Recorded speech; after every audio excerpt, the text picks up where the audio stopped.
Hello दोस्तों, welcome to ISM channel. हम लोग यहाँ पे डिस्कस करेंगे दो स्टॉक के बारे में।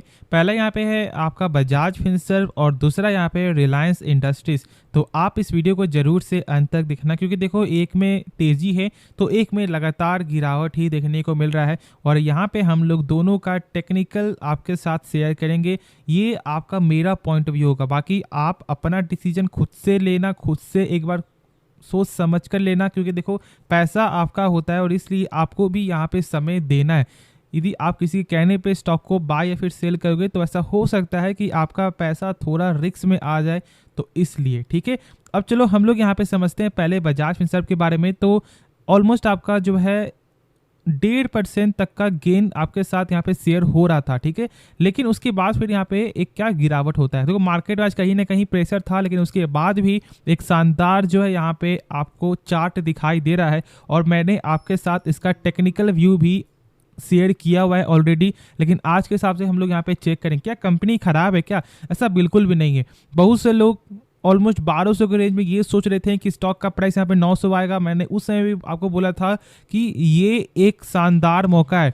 यदि आपका बाइंग लेवल 1600 प्लस है, आप जरूर से स्टॉक को बाई कर सकते हो, एवरेज कर सकते हो। और यदि आपको नहीं विश्वास है तो आप मेरा जो है प्रीवियस का वीडियो जाके चेकआउट कर लो बजाज फिनसर्व का। कोई ऐसा वीडियो नहीं होगा जिसमें मैंने आपको ये बोला होगा कि कंपनी खराब है, आप लोग स्टॉक को सेल कर दो। ऐसा कोई भी वीडियो ही नहीं होगा।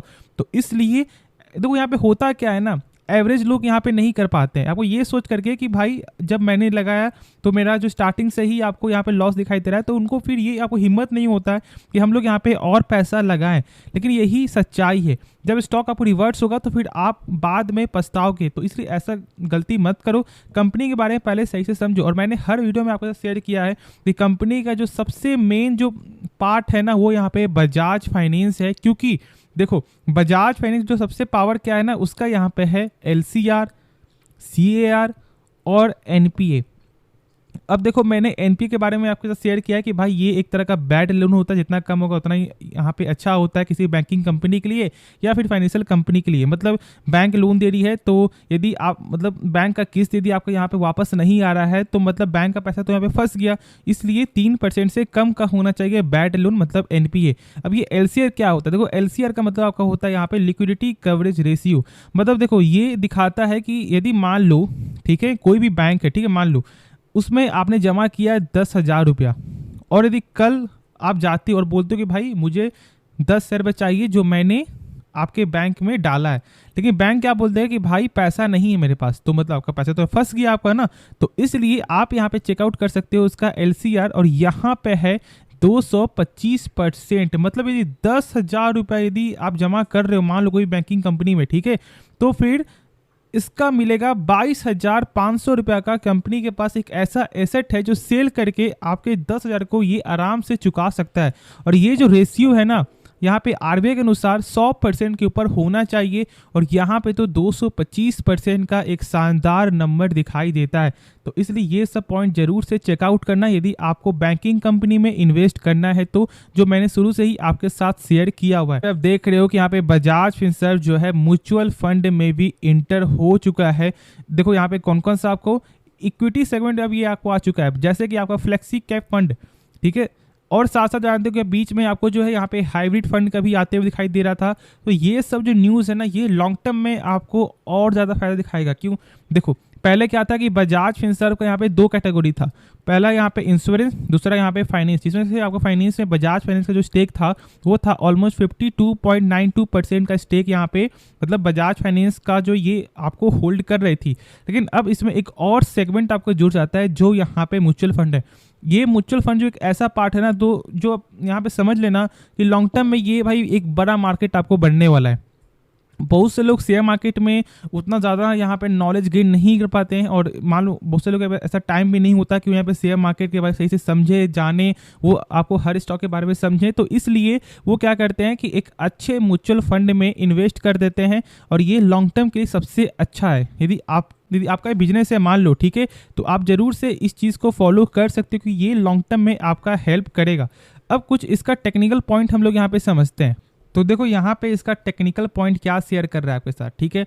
यहाँ पे ये इसका स्ट्रॉन्ग ट्रेंड लाइन यहाँ पे दिखाई दे रहा है, जो मैंने शुरू से ही आपके साथ शेयर किया। इसमें कोई भी छेड़खानी नहीं है। अब जरूर से आप चेकआउट करना है। जो प्रीवियस का वीडियो मैंने इस पॉइंट भी शेयर किया था कि देखो यहाँ पे क्या हो रहा है ना, एक साइडवेज का यहाँ पे ये रोल दिखा रहा है। देखो स्टॉक को यदि गिनना होता तो ये पॉइंट को ब्रेकडाउन यहाँ पे कर देता यदि आपको गिरना होता तो, लेकिन कहीं ना कहीं ये एक अच्छा सपोर्ट आपको बनते हुए दिखाई दे रहा है। और इसलिए अब देखो, अब यहाँ पे एक विजन यहाँ पे आप समझ लो, स्टॉक का ये जो एक हाई था ना, उस हाई के ऊपर अब यहाँ पे ये क्लोजिंग दे दिया है। यदि कल का कैंडल, ठीक है, यदि इसके ऊपर बन जाता है ना, तो फिर आप समझ जाना कि ये टेक्निकल के हिसाब से भाई आपको ये इशारा दिखा रहा है कि इसका जल्दी लेवल आपको 1700 प्लस जाने वाला है। ये टेक्निकल वाइज है।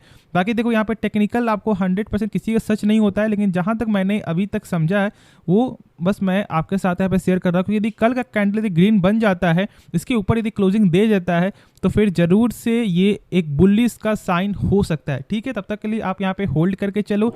बाकी कोई फैसला खुद से लेना, और जो डाउट बचे तो आप कमेंट में जरूर से पूछना। तो अब हम लोग यहाँ पे नेक्स्ट स्टॉक के बारे में डिस्कस करते हैं। तो यहाँ पे स्टॉक का नाम है रिलायंस इंडस्ट्रीज। देखो आप जानते हो कि इसका जो डीमर्जर का प्रोसेस, वो यहाँ पे जो इसका प्राइस जो था आपको यहाँ पे डिस्कवरी, वो यहाँ पे हो चुका है। ऑलमोस्ट यहाँ पे 261 का आपको दिखाई दिया था। अब देखो एक चीज़ और यहाँ पे समझो कि ये जो पूरा प्रोसेस है वो तो आप जान रहे हो कि हाँ यहाँ भाई यहाँ पे दिवाली के पहले कंप्लीट हो जाएगा, लेकिन अभी हम लोग क्या स्टॉक को बाई कर सकते हैं क्या? एक सही प्राइस आपको मिल रहा है तो समझो, ये पॉइंट मैंने आपके साथ हमेशा शेयर किया है कि ये एक ऐसा स्टॉक है जो आपके पोर्टफोलियो में जरूर से होना चाहिए, खास तौर से जिनका मार्केट में एक्सपीरियंस लेस देन 1 ईयर है। क्योंकि एक ऐसी कंपनी ये आपको पेशेंस भी सिखाएगी, साथ साथ कंपनी आपको यहाँ पे जो रिटर्न भी देगी। और इसके बाद जो डर आप लोगों को ऐसा लगता है कि भाई यहाँ पे स्टॉक क्या मैं क्रैश हो जाएगा मान लो, ठीक है, क्या यहाँ पे मैं आपको फंस गया हूँ, तो ये सारा कुछ कंपनी आपके साथ यहाँ पे शेयर कर देती है। तो इसलिए आप इस स्टॉक को जरूर से फोकस करना। अब देखो ये जो गिरावट आपका हो रहा है ना, ये मेरे हिसाब से ये एक अच्छा बाइंग अपॉर्चुनिटी है फॉर द लॉन्ग टर्म के लिए, ठीक है। ये आप पॉइंट यहाँ पे प्रेस समझ लो, ये फॉर द लॉन्ग टर्म के लिए। लेकिन हम लोग यहाँ पे टेक्निकल चेक करेंगे कि शॉर्ट टर्म में क्या कर सकते हैं। बाकी यहाँ पे लॉन्ग टर्म व्यू से आप जरूर इसमें बाइंग कर सकते हो, लेकिन हाँ फैसला आपका है। तो इसलिए खुद से एक बार इसके बारे में समझना, उसके बाद ही कोई डिसीजन लेना। अब आज का हम लोग यहाँ पे देखते हैं कि इसका क्या प्राइस देखने को मिला है। तो 2% तक का जो गिरावट आपके साथ यहाँ पे शेयर हो रहा था आज के दिन, 2488 पे इसका क्लोजिंग लेवल है। और यदि हम लोग यहाँ पे चार्ट को समझे ना, तो यहाँ पे देखो कि इसका जो लो है वो ऑलमोस्ट आपको 2470 तक जाते हुए दिखाई दिया है। मार्केट कैप भी यहाँ पे आपको कम होते हुए दिखाई दे रहा है। पी इसका 25 में आ चुका है, मतलब एक सही वैल्यूएशन पे स्टॉक दिखाई दे रहा है। तो इसलिए मेरे हिसाब से आपको लॉन्ग टर्म के लिए जाना है तो आप यहाँ पे ऐड कर सकते हो, हाँ। लेकिन यदि आपको थोड़ा डर है तो आप यहाँ पे 25% करके स्टॉक को यहाँ पे बाई कर सकते हो। देखो हाँ, एक चीज़ और, ऐसा नहीं होगा कि भाई 2 साल के अंदर ये डबल चला जाए, ठीक है, ऐसा बहुत ही कम चांस ही है, क्योंकि ये एक बड़ी कंपनी है, टाइम लगेगा। 5 साल में ये डबल कर सकता है या फिर 6 साल में डबल करेगा, लेकिन ये स्ट्रॉन्ग कंपनी है। तो जरूर से आप यहाँ पे क्या कर सकते हो, रिस्क फ्री होकर इन्वेस्ट कर सकते हो। लेकिन देखो यहाँ पे रिस्क तो सब में होता है, लेकिन इसमें रिस्क बहुत ही कम है, ना के बराबर है। तो इसलिए आप ये डिसीजन जरूर से ले सकते हो। और देखो यहाँ पे 5 साल रिटर्न में 122% का एक शानदार रिटर्न कंपनी ने आपके साथ यहाँ पे शेयर भी किया है। तो ये कोई खराब रिटर्न नहीं है। और देखो रिटर्न तो ऐसा ज़्यादा भी होता है कभी कभी, लेकिन देखो जैसे मान लो यदि आपने यहाँ पे बाई किया है, यहाँ पे आपने सेल किया, फिर यहाँ पे नीचे गिरा, फिर यदि आपने यहाँ पे बाई किया मान लो, फिर यहाँ पे ऊपर बढ़ा, तो इस तरह से आप शॉर्ट टर्म में बहुत अच्छा पैसा बना सकते हो। ऐसा नहीं कि बस हम लोग यहाँ पे लॉन्ग टर्म में पैसा बनाएंगे 2 साल 3 साल में, ऐसा नहीं होता, ठीक है। तो इसलिए आप ये सब पॉइंट भी जरूर से समझ लेना। बाकी हम लोग यहाँ पे इसका टेक्निकल चेक करते हैं for the short term purpose के लिए। तो देखो यहाँ पे जो इसका सपोर्ट जो बनते हुए दिखाई दे रहा था, वो अब यहाँ पे ये ब्रेकडाउन आपका हो गया है, ठीक है। मतलब कहीं ना कहीं जो स्टॉक का लेवल है वो इस रेंज में भी आते हुए दिखाई दे सकता है, जो यहाँ पे आपको दिखाई दे रहा है 2450 के रेंज में, ठीक है। ऑलमोस्ट ये आपको आ भी चुका है, लेकिन अभी यहाँ पे आ सकता है। अब देखो यहाँ पे मैंने सपोर्ट और इसका कुछ जो यहाँ पे रेजिस्टेंस कैसे बना दिया, ये बहुत से लोग यहाँ पे आपको समझ नहीं पाते हैं। तो देखो यहाँ पे शॉर्ट में क्या जाने का तरीका है, स्टॉक यहाँ से ऊपर जाने का यहाँ पे कोशिश किया, नहीं जा पाया, ठीक है। फिर नीचे गिरा, फिर यहाँ से जाने का कोशिश किया, नहीं गया, ठीक है, नीचे गिरा, फिर यहाँ पे नहीं। देखो कोई भी, मैं यहाँ पे आपको एक ट्रिक बता रहा हूँ। अब ये ट्रिक आपको लगभग 99% ये फॉलो होता है। जैसे कि मान लो ये आपका क्या हो गया, अच्छा यहाँ पे आपको ब्रेकआउट लेवल है, ठीक है, रेजिस्टेंस है। कोई भी स्टॉक का जब आपको चार्ट है, मान लो ऐसे जाता है, नहीं टूट रहा है, नीचे गिर रहा है, फिर जा रहा है, नहीं टूट रहा है, नीचे गिर रहा है, नहीं गिर रहा है, ठीक है चलो। देखो यदि कोई भी 3 से 4 बार के अंदर यदि ये ब्रेकडाउन नहीं कर रहा है, सॉरी यहाँ पे यदि आपको ब्रेकआउट नहीं कर रहा है, ऊपर नहीं जा रहा है, तो मतलब समझ जाना कि भाई ये स्ट्रांग है, मतलब यहाँ से ये नीचे गिरने वाला है।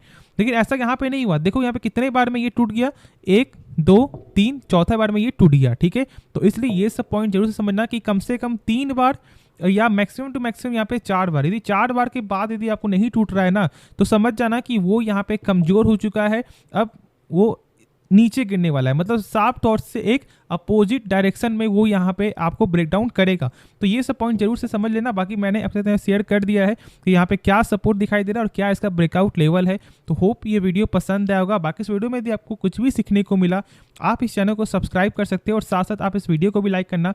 तो मिलते हैं नेक्स्ट वीडियो में, तो तब तक के लिए धन्यवाद।